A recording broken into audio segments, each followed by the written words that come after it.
I don't want people to feel that they're not going to get a tree.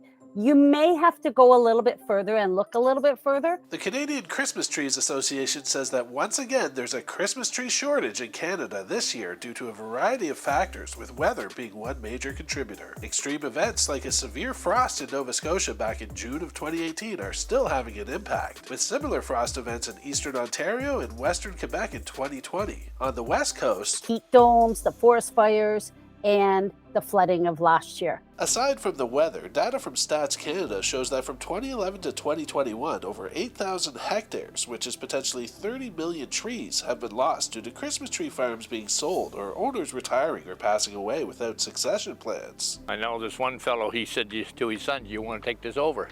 He said, "Dad, I'm not going to work for 50 cents an hour." Grant Hogan has been growing Christmas trees in Mount Uniacke for over 40 years.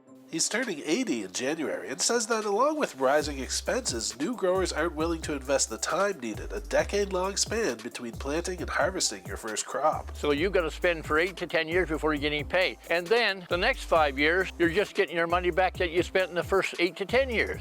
So before you make any money, it's quite a long time. Brendan says wholesalers from BC to Nova Scotia say they could have filled their current orders 2 to 3 times if they had more supply. About 48% of Christmas trees are exported from Canada. If you are looking for a tree though, Brendan says don't panic. In the 4 years that we've been dealing with this, I have had maybe 1 or 2 calls to say, hey, I didn't get a tree.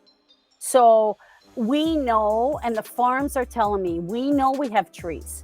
We have lots of trees. So I'm telling everyone, don't panic buy. But we want you to go and get your tree so that you can enjoy it.